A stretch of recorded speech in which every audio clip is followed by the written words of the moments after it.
하나님의 은혜가 여러분들 가운데 함께 하시기를 주님의 이름으로 축원합니다. 이 사람들의 생각 가운데요, 궁금한 것들이 있어요. 그게 뭐냐면 저게 언제부터 시작됐을까? 또 한 가지는 어떻게 만들어졌을까? 그리고 이것이 어떻게 그 역할을 하게 되었을까? 여러 가지 것들을 우리는 생각하게 되지요. 어렸을 때 이제 여름에 이제 냉장고도 없고 에어컨도 없던 시절이잖아요. 그러니까 밤이 되면, 밤이 더우니까 마당에 멍석 깔아놓고 거기에 누워 있다가 이제 모기가 하도 물면 그제서 이제 집에 들어오는, 방에 들어오는 그런 때에 밤에 누워서 하늘을 보면요, 그 별들이 너무너무 아름다워요. 그렇게 별들을 보려면 요즘에는 어떤 장소에 가야만 됩니다. 사람들이 거의 발길이 닿지 않는 곳에 가야만 그런 별들을 볼 수 있는데요, 그 하늘들을 보면서 저 별들이 언제부터 있었을까? 그리고 저 별까지의 거리는 얼마나 될까? 그래도 초등학교 다닐 때쯤 되면 이제 거리에 대한 개념을 배워요. 그래서 이제 뭐 북극성까지 뭐 천광년이다. 뭐 옛날하고 조금씩 달라지더라고요. 뭐 800광년이라고도 하고 뭐. 그게 왜 그러냐면요, 거기까지 거리를 정확하게 잴 수가 없기 때문에 그렇습니다. 그리고 요즘에도 과학적으로 이제 빅뱅 이론이니 뭐 여러 가지 이야기를 하면서 태양계가 만들어진 지는 100억 년, 또 지구가 만들어진 지는 한 40억 년, 뭐 그렇게 이야기를 합니다. 근데 우리가 그때를 살지 않았기 때문에 추정하는 것뿐이에요. 그러나 우리 인간이 가지고 있는 궁금함, 저게 언제부터 생겼을까? 그것이 계속해서 과학적인 어떤 이론들을 통해서 설명하려고 하는 것이 오늘 우리의 모습이기도 하지요. 근데 오늘 본문의 말씀을 통해서 천지가 어떻게 시작되었는지, 언제 시작되었는지, 그런 여러 가지 것들에 대해서 말씀해 주고 있습니다.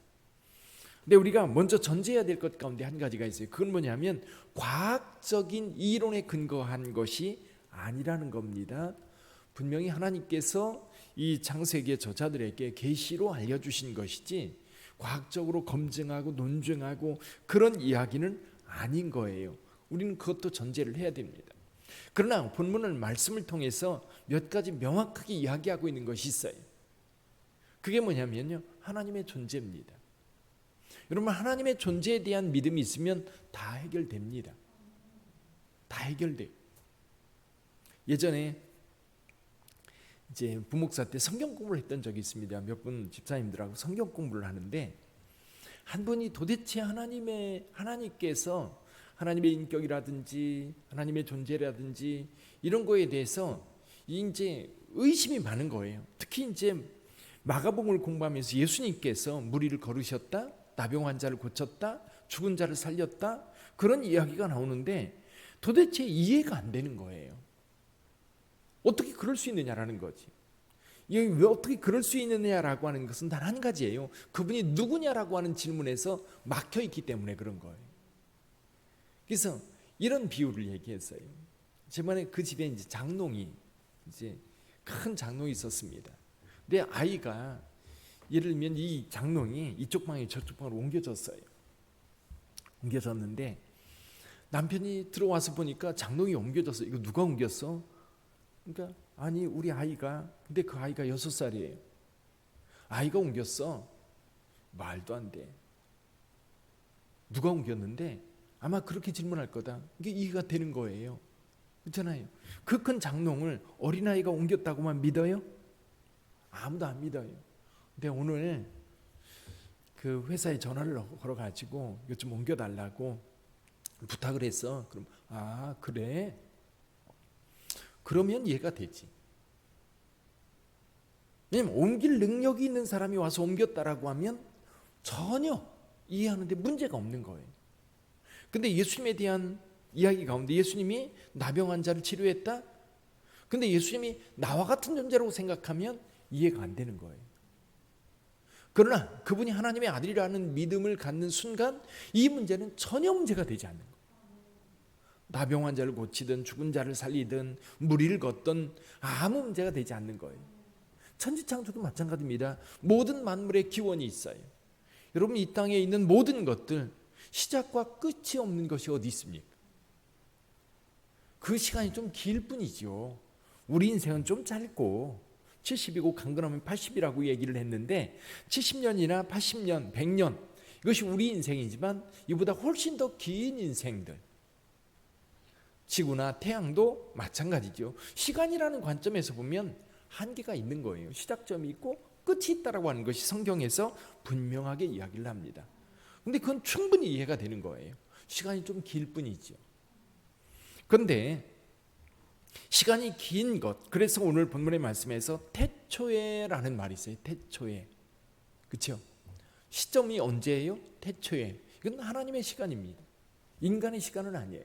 태초에 하나님께서 천지를 창조하셨다. 가장 큰 전제는 하나님의 존재예요.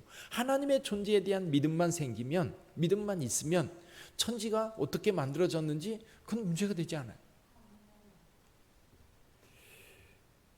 또 한 가지, 하나님의 존재에 대한 믿음이 생기면 언제 만들었을까? 그건 태초예요. 어떻게 만들었을까? 그것도 한마디로 쉽게 해결이 됩니다. 하나님께서 무엇으로 창조하셨어요? 말씀으로 창조하셨어요. 있으라 하시니 있었더라. 이것을, 이 믿음을 가장 명확하게 표현했던 사람이 있었어요. 그분이 가버나움의 백부장입니다. 이 백부장이 아들이 병이 걸렸어요. 예수님을 찾아 어디까지 갔어요? 가나까지 갔어요. 가서 내 아들 고쳐주십시오 얘기했더니 갑시다. 그러니까 그 백부장이 하는 얘기가 여기서 말씀만 하십시오. 그러면 내가 낫겠나이다. 그럼 나도 상관이 말만 하면, 명령하면 내가 다 합니다. 또 내가 부하에게 말하면 다 이루어지는 거예요. 말만 하면. 그럼 주님께서도 여기서 말씀하시면 다 이루어질 줄 믿습니다. 할렐루야. 이 믿음이 있으니까 여러분 병이 고쳐지는 것 아무것도 아닌 거예요. 예수께서 한마디만 해주시면 되는 거예요. 마찬가지 오늘 본문에서도 하나님께서 있으라 하시니 있었던 거예요. 물론 과학적인 이론들이 있습니다. 여러분 과학적인 설명들도요 다 이론입니다. 사람들은 가장 합리적인 것이 어떤 거냐라고 묻지만 실은 진화론이라고 하는 것이 실은 오늘 대세고 그것이 다 지배를 합니다. 예전에 이제 기독교계에서 창조론만 믿을 때에 진화론이라고 하는 이론이 들어와서 미국에서도 학교마다 이게 굉장한 논쟁이 되었어요. 그러다가 창조론은 이제 다 사라져버리고 진화론만 남았어요. 근데 요즘에는 그렇지 않아요. 요즘에는 진화론과 함께 창조론도 같이 얘기합니다. 이유가 뭐냐면 진화론은 인간적 설명인데 여러분 진화론을 완벽하게 설명할 수 있는가? 설명할 수 없어요. 그러니까 진화론도 이론 중에 하나인 거예요. 창조론도 과학적인 입장에서 보면 이론 중에 하나예요. 신앙적 입장에서 보면 창조론은 믿음이에요. 그렇잖아요. 하나님에 대한 믿음에서부터 시작되고 하나님을 전제하면 아무 문제 없어요. 그리고 어떻게 만들어졌느냐고 하는 질문도 간단해요. 하나님께서 말씀으로 창조하셨어요. 또 한 가지는 하나님께서 매번 창조를 하시고 나서 하시는 말씀이 있어요. 어떠했어요? 기쁨이에요. 기쁨. 4절에 보니까 빛이 하나님이 보시기에 어땠더라? 좋았더라. 하나님께서 늘 뭔가를 만드시고 보십니다. 다시 한번 살펴보셔요. 여러분 도자기공들이요, 도자기를 멋지게 만들어 놓고 이리저리 살펴보다가 망치를 가지고 와서 다 깨버려요. 그런 거 보셨어요? 우리 마음은 어때요? 저악한 걸 왜 깨뜨려? 버릴 거면 내놔주지.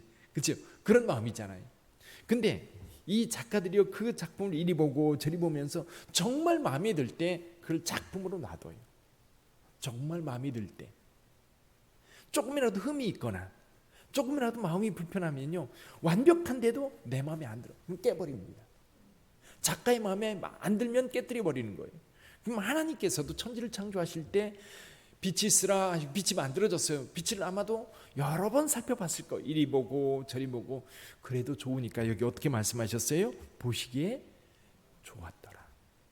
그리고 나서 하루, 이틀, 사흘, 나흘, 닷새, 엿새까지 다 지으시고 창세기 1장 31절 한번 보세요.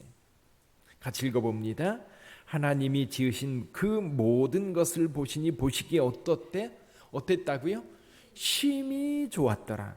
적당히 좋은 게 아니에요. 정말 마음에 들었던 거예요. 정말 마음에 들었어요.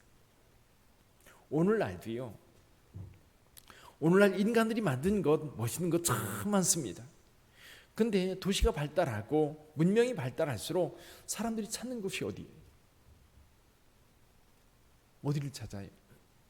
산에 가고요, 바다에 가고요, 광야로 나가고요, 사막에 가고 그래요. 우리가 아프리카 우간다에 이현도 선교사님 후원합니다. 그 선교사님 하는 얘기가 그거예요. 자연을 보려면 아프리카로라는 거예요. 하늘도 주변 자연들이 그렇게 아름다울 수가 없다는 거예요. 사람 손이 안 간 곳, 사람 손이 안 간 곳에 가서 보면 정말 정말 아름답다라는 거예요. 하나님 보시기에 좋았더라. 근데 이것을 인간의 편리성을 위해서 다 이렇게 이제 파괴하고 그러다 보니까 지금 자연재해라고 하는 것, 또 환경 문제, 이 환경이 큰 재앙으로 다가오는데 환경 문제는 하나님이 만드신 것을 파괴하는 데서 오는 재앙인 거예요. 하나님 보시기에 너무 좋았던 자연. 그래서 기독교적 관점에서 볼 때요, 자연은 우리 인간이 보호해야 되고 보존하고 지켜야 되는 관점이 여기서부터 나오는 거예요. 예전에는 이렇게 생각했어요. 여기 생육하고 번성하라 그러면서 하신 말씀이 뭐예요? 여기 생육하고 번성하여 땅에 충만하라, 땅을 정복하라. 이 정복하라는 말만 가지고 인간을 위해서 이 땅을 정복해 왔어요. 개척시대라든지 물질 문명이 발달하면서 적어도 200~300년 동안 이 인류가 그렇게 자연을 파괴해 왔던 겁니다. 정복하라라고 하는 말만. 그런데 이 정복이라고 하는 것은 인간이 하나님의 뜻에 맞게 잘 다스릴 때 이 자연이 아름다워지는 거예요. 그래서 오늘 저와 여러분들이 창세기 1장을 묵상하면서 하나님을 빼면 아무것도 남지 않아요. 설명할 수가 없어요.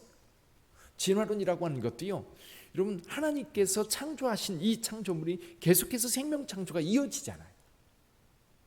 남자와 여자를 통해서 자녀가 나아지고 또 씨앗을 통해서 새로운 개체가 만들어지고 계속해서 창조가 이루어지고 있는 거예요. 지금도. 그런 자연의 창조는 아름다워요. 하나님께서 이루시기 시작한 모든 만물의 근원은 하나님으로부터 시작됐다. 하나님이 천지를 창조하시고 그 창조가 오늘까지 계속해서 이어져 온다고 하는 얘기는 뭐냐면 하나님의 돌봄도 거기에 함께 있는 거예요. 그 믿음의 고백이 여러분의 고백이 되길 원하고요. 또 앞으로 살아가면서 하나님이 만드신 것에 대해서 그 아름다움과 그 소중함을 우리가 인정하고 좀 더 우리가 자연을 아끼고 자연 보호하는 어떤 것에 그래도 조금이라도 마음이라도 이 함께 참여하면서 가는 것이 오늘 우리의 태도다. 그래서 창조에 대해서 다시 한번 묵상하는 귀한 하루 되기를 주님의 이름으로 축원합니다. 기도하겠습니다.